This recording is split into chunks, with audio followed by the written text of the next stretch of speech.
Priecājos tevi redzēt šajā jaunajā dienā un nedēļā.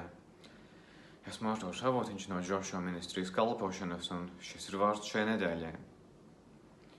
Šajā reizē vēlējos dalīties par izturību un kur mēs šādu lietu vislabāk varam atrast dzīvē. Un mēs redzam, ka ir rakstīts, vēlos sākt ar kādu rakstu vietu, kuru varam atrast Pāvela vēstulē romiešiem 15. nodaļā, un šeit no 4. panta sākot ir rakstīts: jo viss, kas iepriekš rakstīts mūsu pamācībai, lai mēs, izturīgi būdami bēdās un iepriecu smeldami rakstos, iegūtu cerību. Bet Dievs, no kā nāk izturība un ieprieca, lai jums dod vienādu prātu savā starpā, Kristu Jēzu, lai jūs vienprātīgi vienā mutē slavētu Dievu, mūsu Kunga Jēzus Kristus Tēvu.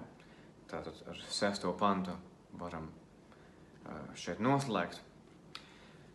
Un ir tie brīži, ka mums dzīvē ir vajadzīga izturība, spēks, pacietība, reizēm ir pat vajadzīga burtiski ilgsietība, kaut kam izejot cauri, lai kaut ko sagaidītu, kad kaut kas, piemēram, netik patīkams beidzas, kad sākas kas jauns, vieglāks, kad atnāk kāds iepriecinājums. Un mēs varam minēt, piemēram, apostoļa Pāvila dzīves piemēru. Tikko lasījām no viņa vēstules šeit, ko viņš raksta draudzei Romā. Un viņš bija cilvēks, kurš vispār bija atdevis visu, lai tikai kalpotu Jēzum Kristum. Ja paskatās uz viņa dzīvi, tajā laikā, kad viņš vēl bija Sauls, varētu teikt, viņš taču bija pat labi pazīstams, varētu teikt, prominents cilvēks, kā mēs no Bībeles saprotam, farizējs, rakstu mācītājs, kurš tiešām par kuru varēja teikt, jā, šis cilvēks zina, ko viņš dara, viņš tā rūpējas, lai Mūzes bauslība tiktu ievērota, un tur kaut kādi kristieši, lai neizdomā kaut kādas jaunas, nesaprotamas lietas. Viņš vajāja pirmos kristiešus, nezinādams, ko viņš īsti dara, līdz viņš sastapās ar Jēzum. Tā vaigā varētu teikt, un viņa dzīve mainījās. Tad viņš kļuva par apostuli Pāvilu, un viņš bija atdevis šo savu, varētu teikt, statusu, šo pozīciju sabiedrībā. Un ar šīm lietām, šāda veida lietas nav brīžiem tik viegli atdodamas. Un kāpēc es to tā pieminu? Jo esmu dzirdējis, ka Pāvils, tad, kad viņš rakstīja savas šīs svētā gara piepildītās, svaidītās vēstules draudzēm, viņš reizēm rakstīja tās esot cietumā, un es dzirdēju, ka tā laika cietumi, viņi nebija tādā komfortablā vietiņa, kur būt. Viņi pat ļoti atšķīrās no mūsdienu cietumiem, kur varbūt mēs iztēlojamies. Jā, Pāvils rakstīja savas vēstules, viņš skaisti sēž pie rakstām galda, pie kādas eļļas lampiņas, jā, vai tam līdzīgi, bet nē. Varbūt arī tu esi dzirdējis, ka Pāvils rakstīja savas vēstules esot cietumā, kur tev bija jābūt guļot uz grīdas, saķēdētam ķēdēs. Droši vien tā bija augsta grīda, varbūt reizēm pār tevi pārrāpoja arī kāda žurka un tam līdzīgi. Jā. Tas bija kaut kas ārpus komforta zonas, tā maigi izsakoties. bet tas neapturēja. Šie visi apstākļi, vajāšanas, Pāvils bija gatavs pat, kad viņu vajāja. Mūždien kādam kaut kas nepatika, viņš sludināja evaņģēliju, un kādam kaut kas nepatīk. Kāds mēģināja atrast vainu pie viņa, tad viņš tika brīžiem sagūstīts.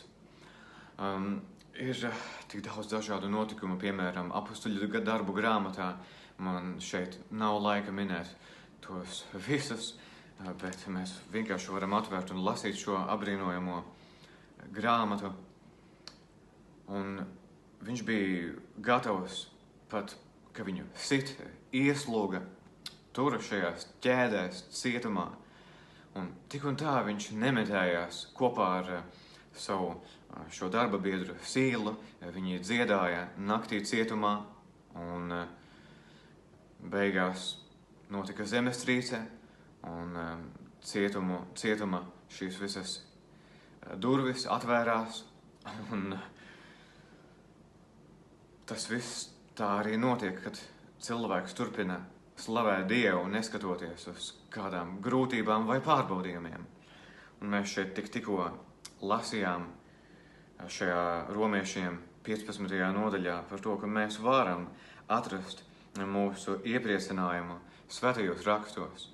Mēs varam atrast šo izturību un iepriecinājumu nevienā citā kā Dievā. Un mēs zinām arī to, ka vislabākais piemērs priekš mums, protams, ir pats Jēzus, kurš bija gatavs ciest mūsu dēļ. Patiešām neaprakstāmas ciešanas. Pavisam nesen es dzirdēju, kad kādi pētnieki teica, ka šis te ērkšķu, šis te nopītais vainags, kas tika uzlikts Jēzum uz galvas, kur bija šie garie ērkšķi, kas aug šajās te karstajās zemēs, vietās, tuksnešainajās vietās. Pēc šiem pētījumiem šie te pētnieki saka, ka ir saskaitīti apmēram 40 līdz 50 šie te dūrieni, kas dūrās Jēzum galvas kausā.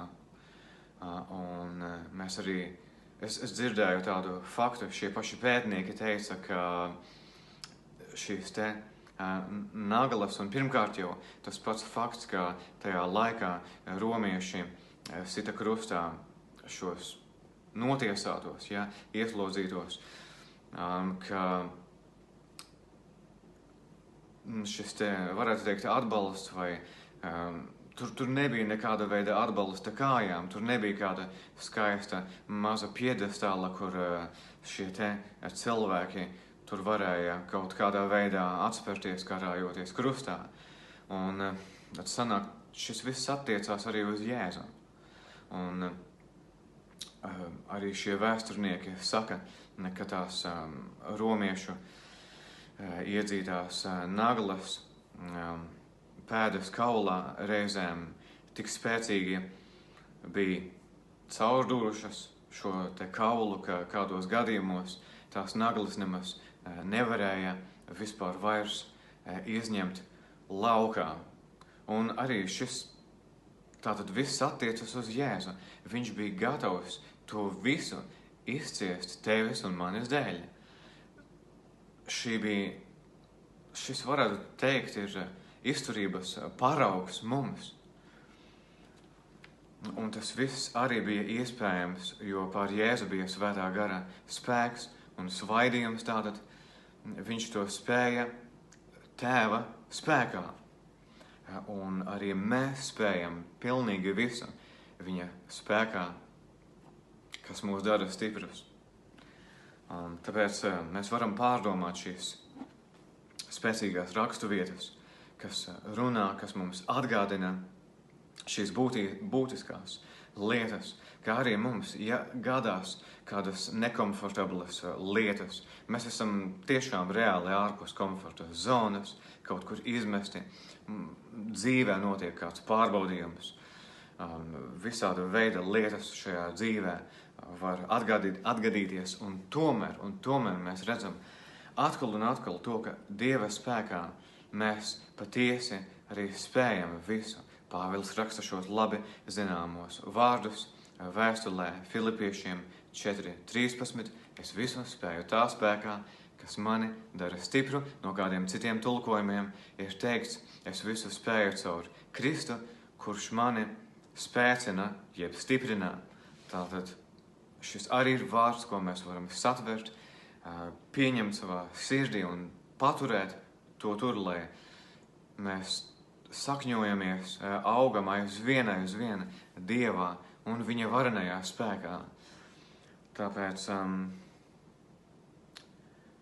lai izdodas uzveikt pilnīgi visu un jebkāda veida pārbaudījumus, lai ar ko mēs dzīvē saskartos, un nekad neaizmirsīsim, bet vienmēr atcerēsimies to, ka tas viss ir iespējams tādā pilnīgajā, perfektajā veidā.